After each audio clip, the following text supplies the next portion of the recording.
How to renew a U.S. credit card while living abroad.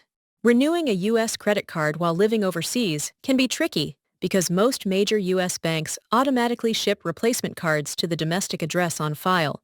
They also use automated systems to flag accounts if they detect a permanent foreign relocation without a valid U.S. connection.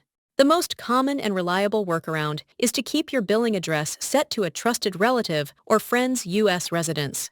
When the bank automatically mails the new card as the expiration date approaches, your contact can receive it and forward it to you via a secure international courier like DHL or FedEx. Alternatively, you can use a premium virtual mail forwarding service that provides a unique physical street address, ensuring you change it in your portal before the system triggers the automatic renewal shipment.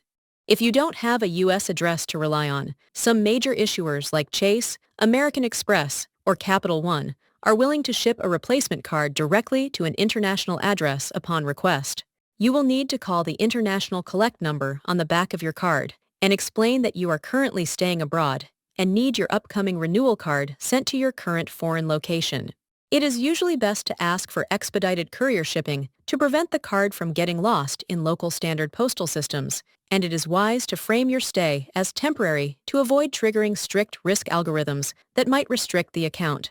If the physical card expires before a replacement reaches you, you can often go fully digital by updating the card details within your bank's mobile app directly into Apple Pay or Google Pay, allowing you to continue making contactless purchases abroad without the physical plastic.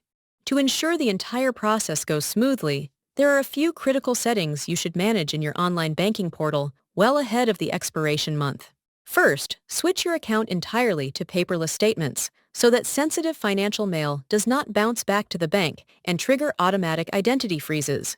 You should also ensure you maintain a reliable U.S. phone line, such as through a low-cost virtual or roaming service, so you can seamlessly receive the two-factor authentication text codes required when updating addresses or speaking with customer service.